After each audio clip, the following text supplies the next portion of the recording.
Well, I'm Tom Hayes, Chairman and Managing Member of Great Hill Capital, and we have an extremely special guest on today on Hedge Fund Tips with Tom Hayes, the CEO of GXO Logistics, Mr. Patrick Kelleher. Patrick, thank you so much for coming on today. Absolutely, Tom. Thank you for having me. Well, everyone knows we talk about companies that we own. We've had a nice sized position in your company for some time. And let's get right down to the questions. That's just in full disclaimer. Before we dive into the business, I want to start with your background and your decision to join GXO. You bring more than 3 decades of global supply chain experience, and most recently as CEO of DHL Supply Chain North America, where you oversaw significant growth, operational improvements, and the rollout of advanced automation initiatives. Brad Jacobs, who we also own QXO, full disclosure, described you as a world-class operator with the experience to lead GXO through its next phase of growth. You've also mentioned that you've watched GXO, quote, with a lot of admiration and maybe even a little envy since the spinoff in 2021. From that vantage point, as a former competitor, what is it about GXO that made you want to join the company? And now that you're on the inside, what has stood out most, whether it's the technology, the culture, or the performance mindset that reinforces your conviction in the opportunity ahead? Thanks, Tom. I'm thrilled to be at GXO. And as you shared, I have a 32-year career in supply chain. I majored in supply chain in college. I started with a company called GXO Logistics that was acquired by DHL in 2005, all the way back in 1992. And my entire supply chain career has been focused in the contract logistics industry, which is and continues to still be a massive industry, 500 billion in total addressable market. Wow. It is fragmented globally and it continues to grow.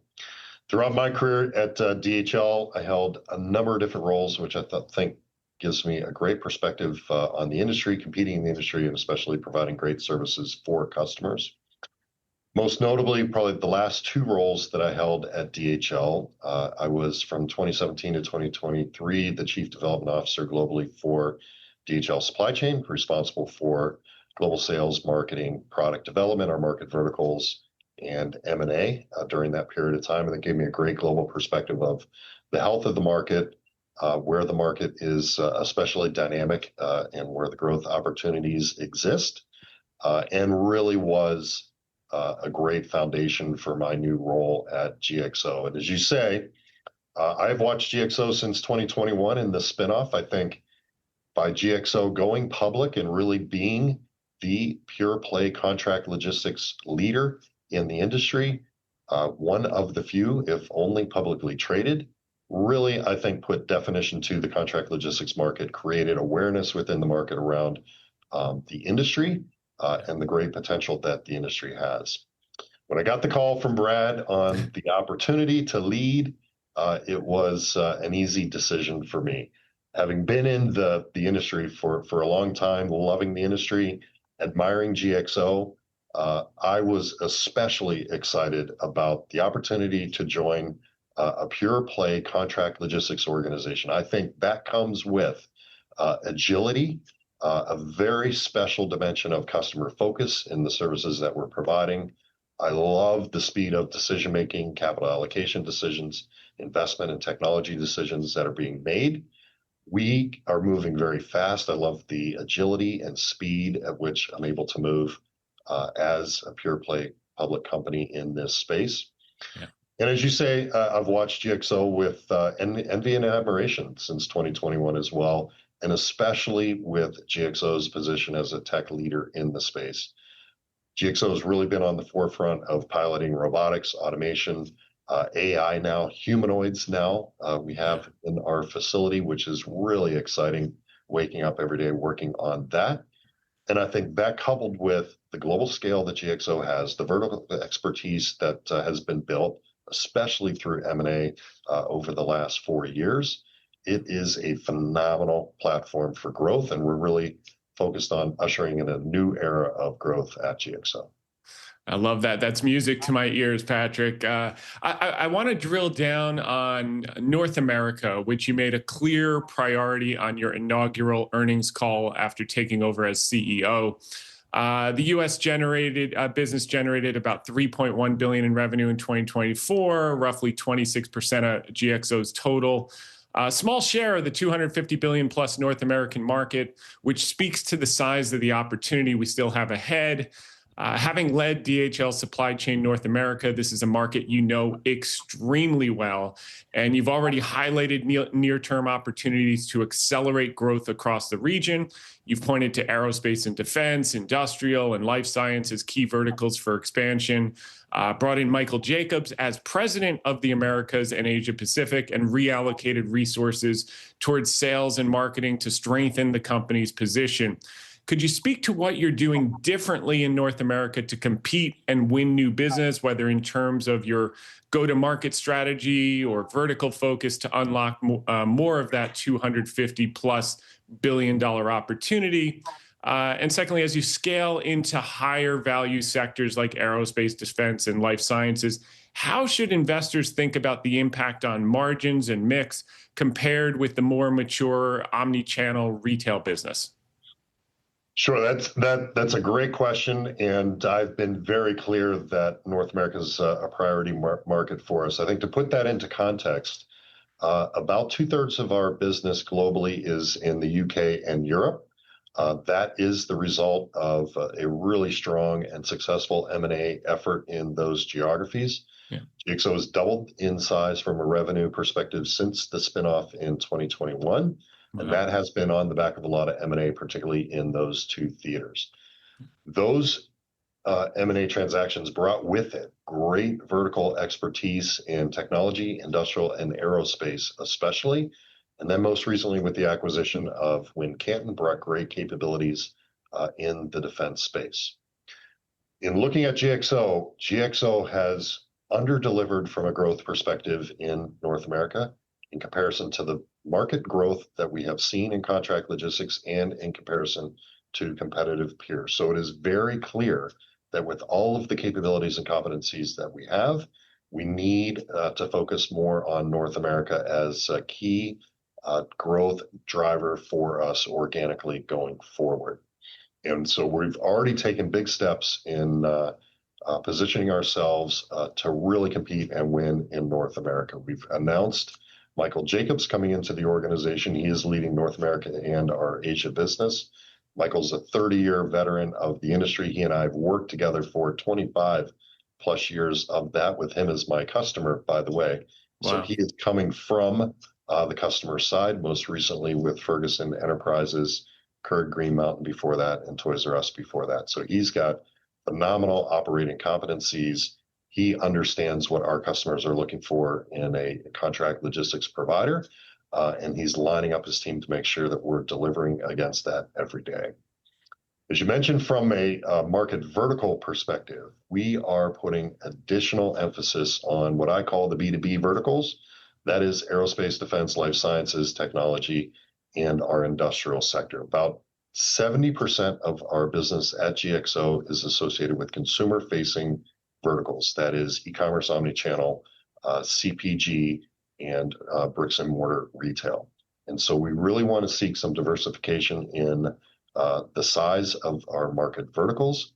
We are already well positioned, especially because of the M&A completed, with the competencies, the talented people, and the capabilities in aerospace, defense, and the other B2B verticals to execute successfully for customers. And we're investing in the organic growth of those spaces. We're very focused on spinning up even further our digital marketing engine. We've already hired new salespeople, especially in the area of aerospace and defense, leaning on industry veterans to help us get in the right conversations for growth in that area. We're standing up an advisory board of former military veterans who are going to help us navigate the defense space and understand where we can best serve customers, deliver value based on the capabilities of GXO. And from that, we think we are so well positioned to win in North America. This on top of the also great work that we're doing from a technology perspective in the efforts around AI, our new GXO IQ solution, which is the path to our facilities for the deployment of AI. We think we're going to be very successful in North America, and that is really important to our organic growth and as well as margin expansion for the business. Love it. Love it. Well, Patrick, I want to touch on an area that's often a challenge for transportation and logistics companies, but increasingly actually looks like a potential major tailwind for GXO, and that's tariffs and the growing reshoring trends that we're seeing as a result. At the time of the spin, GXO estimated the total addressable market of roughly 430 billion across North America and Europe, with about 300 billion of that spend still handled in-house. Whether it's manufacturing returning to the US or companies bringing warehousing back to local markets to reduce fulfillment costs and complexity, these shifts seem like a real shot in the arm for the outsourcing trend. You've also mentioned increased customer interest in foreign trade zones, with GXO now operating more than 70 FTZ locations globally and exploring further expansion of that footprint, which feels like a real validation of that trend. Could you first speak to how tariffs and reshoring trends are influencing customer decisions around outsourcing, and what kind of tailwind you see that creating for GXO? How's the company positioning itself to capture that in-house spend as these shifts accelerate? And more broadly, how do you view the long-term opportunity these structural trends present as supply chains continue to localize and the outsourcing cycle gains momentum? Starting with tariffs, tariffs are a catalyst for supply chain efficiency, and we're seeing that happen broadly across the business. And for the contract logistics industry, anytime you have economic disruption or what could be perceived as an economic headwind or change like a tariff coming in, it is an inspiration to drive towards more supply chain efficiency, and it creates a willingness on the part of our customers to make changes in their supply chain to capture those opportunities. I think in your reference to FTZ, we're operating about 70 around the world. That solution is becoming dramatically more interesting to customers. The price point at which it made sense to flow product through an FTZ was significantly higher last year than it is today. And now to where a product of $20, $30 value, individual value, do have an ROI associated with FTZ and leveraging a strategy of deferring the tariff and duty payments for cash flow benefit. And I think it's really fascinating that these headwinds or perceived headwinds of things like tariffs can create supply chain change that really becomes permanent, and those efficiencies become permanent in the overall supply chain execution ecosystem. And so for our business, as customers are wrestling with how to address the nearshoring of manufacturing, the tariffs and so forth, that is all necessitating supply chain change. And that is good for the industry. That is great for GXO because we're really well positioned to respond to that. Additionally, from an industry perspective, and we're so well positioned as GXO, as the complexity of automation, robotics, AI, the technology stack and the technology ecosystem that is required to address increasing supply chain complexity is evolving, we are best positioned to service our customers in executing supply chain solutions versus the in-house solution of having to build the equivalent technology stack, technology ecosystem plugged into the tools of robotics, automation, and AI to enable the execution of complex supply chain solutions. And so we are really focused as GXO in investing in that ecosystem. We think it provides real competitive differentiation, not only from other contract logistics providers, but especially from the decisions that our customers are making every day of whether they should insource or outsource. And it is going to be increasingly difficult to build and replicate what GXO has in place and is continuing to build around the systems, tools, and processes, and especially the people that execute those solutions on a daily basis.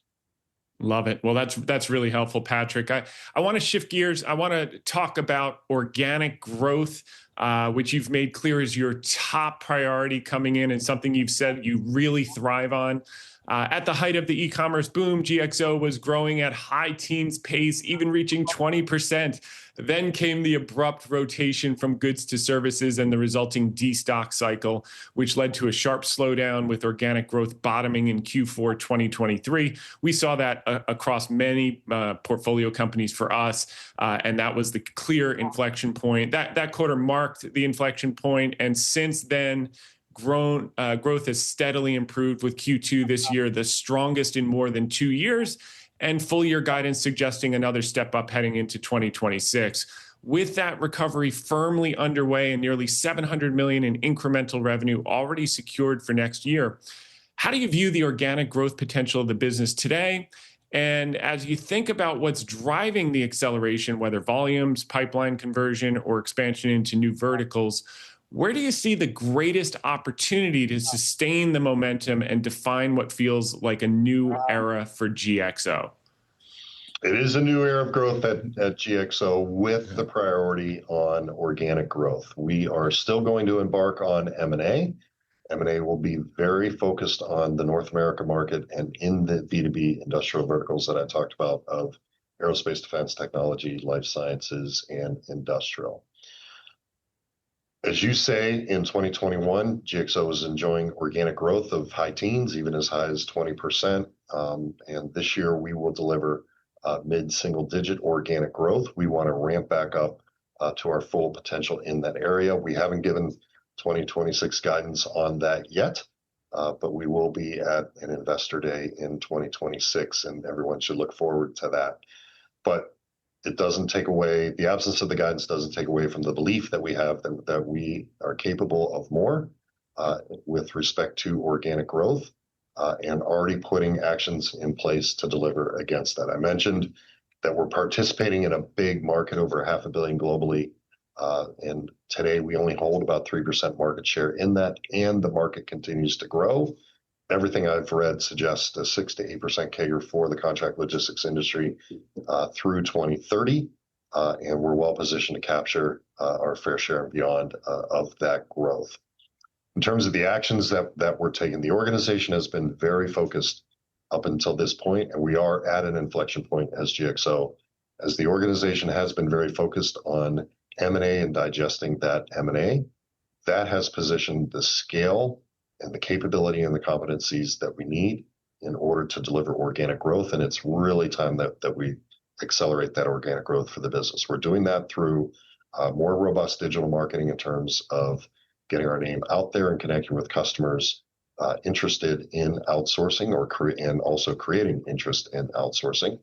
We're adding to our sales team, and I mentioned we've been adding salespeople on the B2B verticals even since I joined 4 months ago.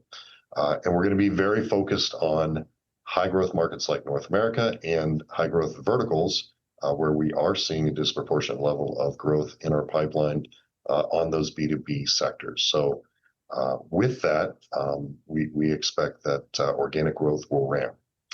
I would add that we're going to focus in those areas, North America, especially the B2B market verticals, especially in 2026. 2027 brings the opportunity for us to continue to dig in on our current business in Asia, where we're really well positioned in Thailand, Malaysia, Singapore, a toe in the water in Australia. And that introduces a whole new TAM to our business in terms of organic growth that we can go after. We also have customers talking to us and interested in pulling us into the Middle East. And we think in 2027 beyond, we'll be ready for focus and attention to that theater. That is another opportunity for TAM and our business, all while our teams continue to grow our presence in the consumer-facing sectors of e-commerce and retail and CPG, and the markets of the UKI and Europe, where we continue to see great growth opportunity. I would also say that a lot of what's happening in the world in terms of reshoring, particularly infrastructure investments in Europe and so forth, really plays well to the capabilities that we've acquired through M&A over the past years, and those B2B sectors where we have really strong capabilities. So we believe the market's coming to us in that. That outsourcing makes a lot of sense for customers in that market, and we're well positioned to execute against that.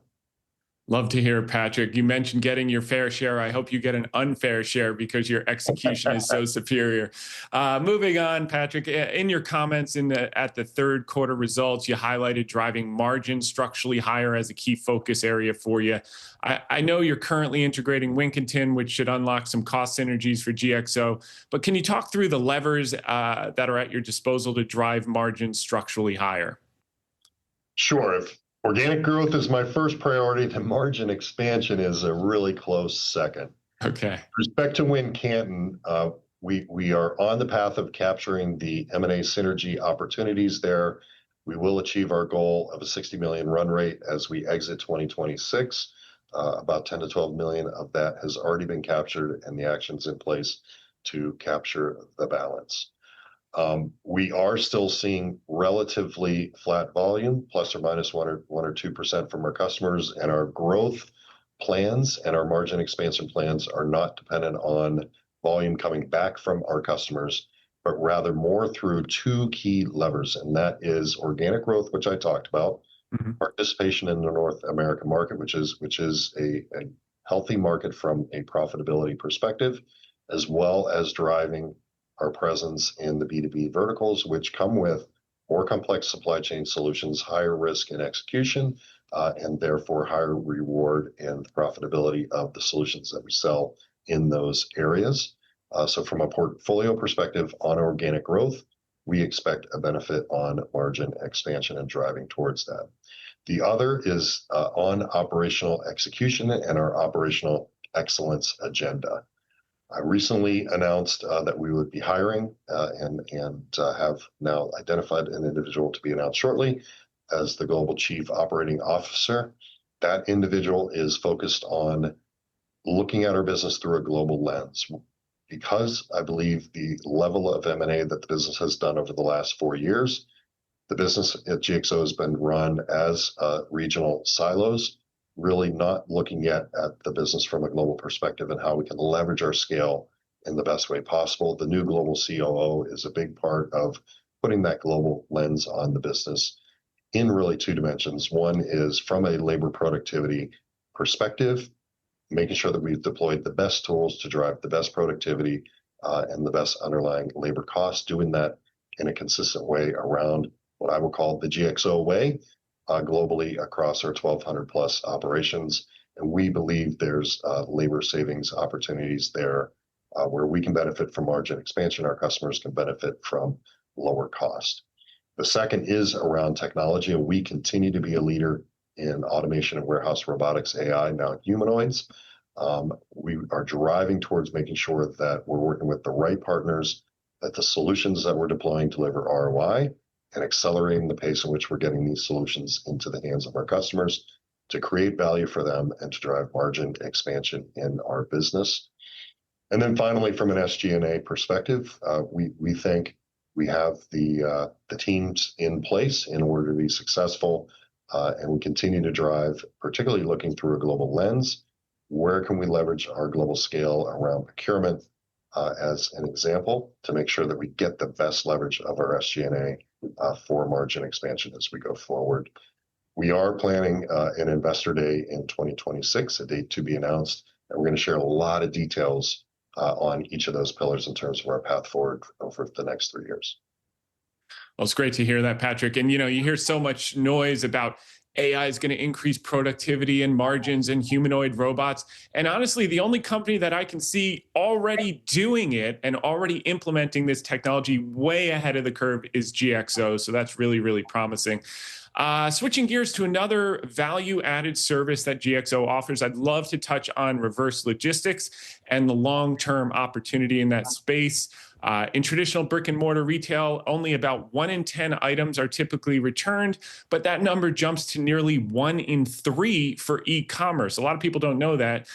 For retailers, outsourcing reverse logistics seems like a no-brainer. GXO has cited that roughly 96% of returns processed through its network are returned to stock compared with an industry average of about 25% of items ending up in landfills. So not only is this an attractive opportunity from a cost-saving perspective for retailers, all you retailers listening into my call, you need to reach out to Patrick, but it's also a lucrative, higher margin segment for GXO, with these contracts carrying significantly higher margins and revenue multipliers compared to standard contracts without these services. Could you first speak to how large you think this opportunity could become as e-commerce continues to expand its share of the overall retail pie? Why do you think more omni-channel retailers haven't yet outsourced their reverse logistics, given the clear cost and operational benefits? And finally, how should investors think about the margin profile of these contracts and their role in driving a structurally higher margin base for GXO over time? Sure. The third-party logistics market for reverse logistics is really exciting. I think total addressable market's now about $60 billion last I heard. It is a service that is embedded in what we do for customers today. Leveraging our process expertise, we've deployed AI in this area, by the way, as a medium to try and capture the highest value for return products for our customers as they look to either return product to stock or put those product out to the resale market. We acquired a really great business called Service Tech with the Clipper acquisition, in which we're actually doing repair of iPads, cell phones. I've seen expensive Italian coffee machines being repaired. And that's all a great way in terms of how we're increasing the margins for our customer of the resale of those products and the capture of the value of product that is being returned. And we in turn are being rewarded with good margins on the provision of those services. One of the things that really excites me about this space is the competencies that we have in the retail and e-commerce space, which we execute so well, have high application in the B2B space. And today we are managing cell phone returns at a very high scale. A lot of regulation in Europe is really driving customer interest in solutions for returns because of regulatory requirements that have to be met. And that is going to be a real catalyst for growth. And it's been fascinating to see in the data center work that we're doing, where we are performing services in support of the sustainment and maintenance of data centers. There is a lot of return product as a part of those services. And we are applying the same competencies that we have for the retailers into the B2B space to make sure that those companies are capturing the greatest value with product that is being returned. I also think that we're playing a great role in terms of being responsible in processing product returns, doing the right thing for the environment, making sure that product that is disposed in the right way, and that the value of product can be reclaimed even before product is disposed or destroyed, and especially driving towards product being preferenced to a resale market going forward, either as a new product going out or as a remanufactured or a repaired product going out. So for us, the services around returns has such applicability to our customers. It creates real value for our customers in monetizing returns in a way that adds to their margins, and a great way for us to grow our business with that as an embedded service as a part of our forward distribution services as well. That's great. One of the hallmarks of Brad Jacobs' playbook, and we have a lot of institutional investors that listen, and we also have a lot of ultra high net worth retail investors that listen. So those who don't know Brad Jacobs, all you need to know is he's one of the greatest wealth creators for shareholders in history, between Waste Connection, United Rentals, and XPO. If you'd put $1 million with those investments, you made 300 million, 300x if you aggregate all three of them. So he knows how to generate value for owners. And he's the chairman of your company. He's been leveraging technology and automation in traditionally outdated industries to win share. GXO is a prime example of that, leading the industry in automation with over 40% of revenue from automated operations and more than 15,000 automated units and cobots already deployed across the network. We've long viewed GXO as one of the most underappreciated ways to play the broader automation and robotics theme. Where does GXO stand today relative to the rest of the industry? And how do you view automation as both a competitive differentiator and a key driver of scale? What are you seeing from customers in terms of interest and demand for automation within the sales pipeline? And lastly, as you continue moving toward more fully automated sites, how should investors think about that margin uplift, productivity improvements, and customer stickiness that come with greater automation? And just as a dovetail on GXO Direct, which gives mid-sized customers access to the same technology and automation investments that would typically be out of reach, how would you describe that value proposition, and how significant of an opportunity do you see for that platform as automation continues to scale across your customer base, Patrick? Leadership starts at the top. GXO is a leader in technology, and I'm smiling based on your comments with Brad. Brad has always been a pioneer in technology. Technology features very high in all his businesses, and even for himself. When I'm interacting with Brad, he is a prolific user of AI on his phone. Yeah. He uses it in summarizing meetings that we've had, creating actions, doing research. It's amazing to see how he, as an individual, embraces new technology, plays with it, figures out how it can help him improve how he works every day. And I think that ethos makes its way throughout the GXO organization.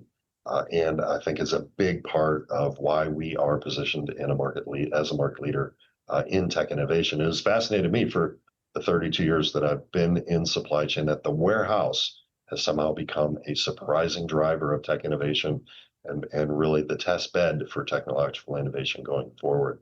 So we continue to embrace technology, robotics, automation, AI, humanoids, all inclusive in that, as a key catalyst for how we create value within the supply chain and how we create value for our customers, and certainly underpins our aspirations for further margin expansion and organic growth. As a couple examples of that, GXO IQ is a new tool that we had announced and launched in the third quarter of this year. It's the first AI native operating system designed specifically for supply chains. We've done that in partnership with Google. It's built with AI integrated at the core. It's not layered on top or middleware, anything like that. And that is allowing our teams where we have deployed that to make millions of decisions in real time and orchestrate those decisions in really interesting ways. That is for us going to be the platform for how we deploy AI to our 1,200 operations. And where we see good things happening from an AI perspective, that allows us to truly leverage our global scale around the deployment of that. And we have seen great success with AI in terms of labor planning, production planning, slotting, picking, and helping our operations be more efficient.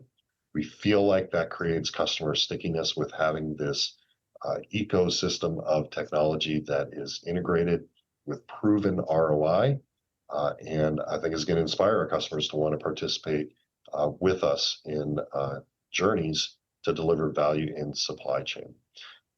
In terms of customer stickiness, our contracts are longer when automation is employed. They're typically 10 years or longer compared to our average 5-year contract. Margins are higher in the operations where we have deployed automation and our technology ecosystem in a great way. And that really goes with the margin expansion opportunity to accelerate the pace in which we're getting that into the hands of our customers and doing that in a way that we and our customers can share in the value that is creating.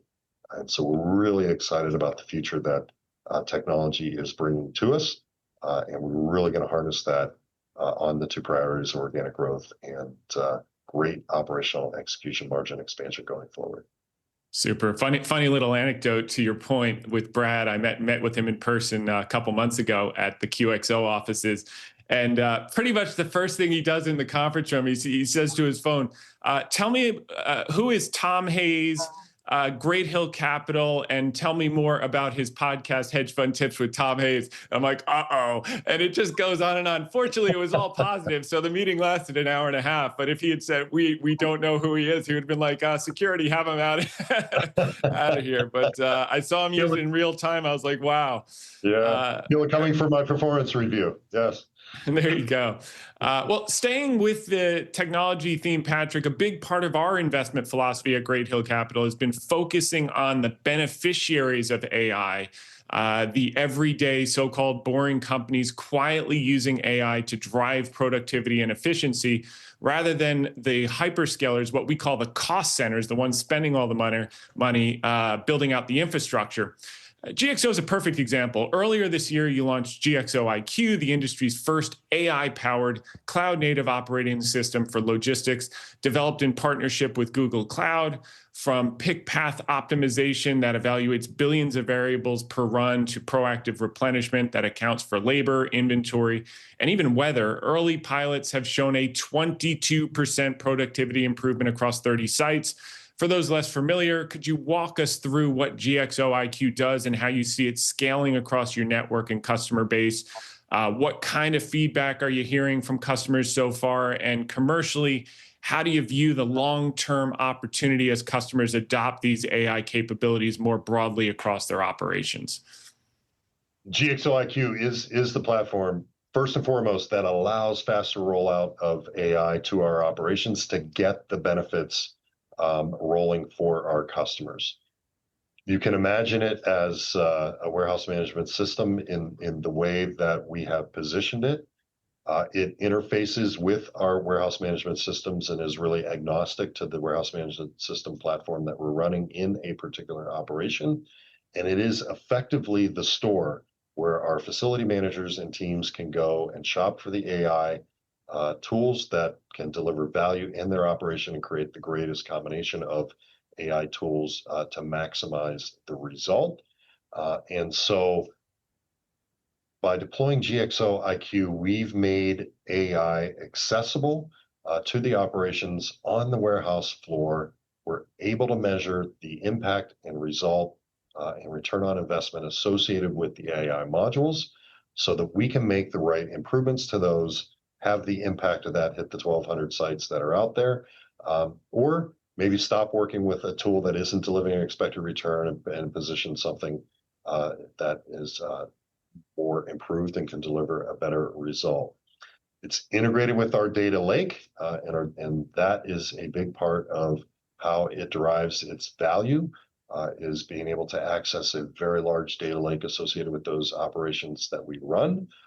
And so for customers who come on board with GXO, as we start up for you, you're plugged into GXO IQ just as a process of being integrated with us. Then it is really about making sure that we're driving the deployment of those AI tools and continue to drive continuous improvement in those AI tools going forward. So, as said, we've deployed to about 30 sites so far, with plans in place in 2026 to accelerate that deployment.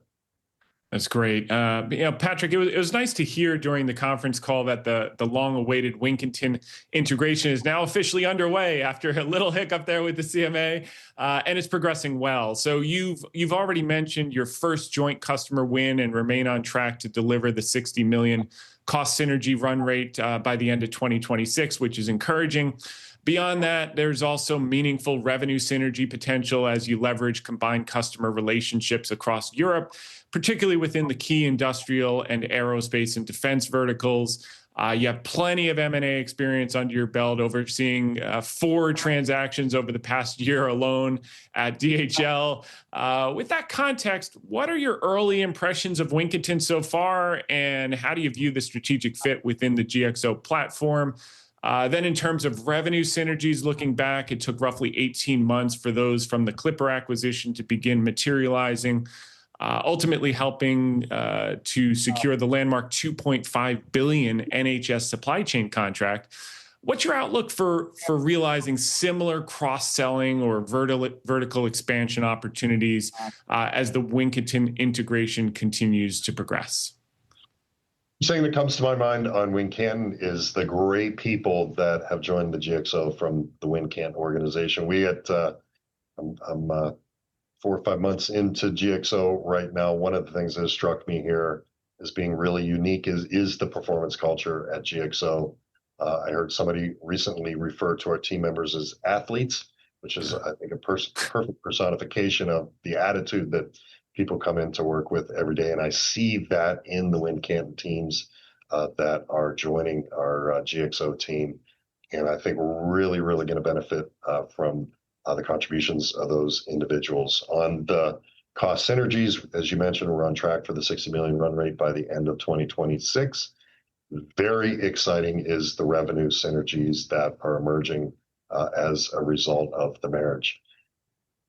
Wincanton brought great expertise on especially the industrial and aerospace markets. We are taking their leadership on a few very significant opportunities that we're pursuing, both in aerospace and defense. And you can already see the quality of our solutions and the quality of our proposals improving with their leadership in that area. In the third quarter alone, we saw our aerospace pipeline increase 30% quarter on quarter. And that really came with being able to unlock the CMA restrictions and get the teams working together. And we're already seeing results in the pipeline of new opportunities from those revenue and solution synergies that we have. The average deal cycle time in the contract logistics industry is 6 to 9 months. So the conversion of that pipeline will come in the middle of 26, and we'll see that. But for me, I'm super excited about the revenue synergies that come here and how that can underpin our organic growth priority as we're moving forward into 2026 and going forward. Sounds great. And the last one here, Patrick, I've heard you talk about the winning team at GXO. After your first 100 days or so, tell me what stands out about the people you have in place and the new people you hope to bring on in the future. You could break news here and tell us the name of your COO. You don't have to, but just generally speaking. Yeah, I won't break news here. The announcement will be out shortly. Okay. That person is in process, and I am super excited. It's an industry veteran who has global experience and really going to bring a lot to our global agenda. As I mentioned at the beginning of the call, the culture of the GXO organization is what attracted me most. I use the term athlete. We refer to the folks within our organization as teammates. I think those are perfect personifications of the culture at GXO in terms of being performance-oriented, team-oriented, and goal-driven. And it was really fascinating for me coming in because I think a lot of people say, yeah, it's a performance-oriented culture. Everybody wants to achieve results. But I saw very early underlying behaviors that I would attribute to high-performing teams. And the one that resonates the most with me is a feedback culture. And it was really fun going through the interview process with Brad Jacobs, as you can imagine. Great questions from him. And the end of the interview concluded with feedback. Here's what I thought you did well. Here's where I thought you could have done better. And I thought that was interesting. That sort of hit me in a different way, being in that setting. But then when I came in and started working this environment, I saw that happening regularly in just meetings that people were having. If we were having a management review meeting at the end of the meeting, there were people putting compliments out to the room, and there were people putting constructive criticism out to the room. And I think that is how teams become high performing and how you sustain high performance. And so the things that I've heard from the outside about the GXO culture, I've found to be real on the inside. And it makes me so excited in terms of the agility that we can move with, the speed in which we can work, and the opportunity to align the 150,000 teammates at GXO around a common vision and priorities of organic growth, margin expansion, delivering great service for our customers, and being a great place to work for our people is infectious. And I'm so excited to be here for that. Well, Patrick, this has been really, really helpful to all the investors out there for sure. Before I bug your assistant to get me some of that beautiful GXO swag in the background, we see the bag, the coffee mug, the whole thing. Just want to encourage people to listen in to the quarterly conference calls. Go to the website, go to the investor relations, see all the documentation and the plan, because this is going to be a phenomenal story. And I think this is the quintessential AI beneficiary and robotics theme moving forward. All of these technologies applied in real time. GXO is ahead of the curve, and the good days are just beginning. So with that said, I want to thank the CEO, Patrick Kelleher. Thank you so much. Thank you so much, Tom. I appreciate being here.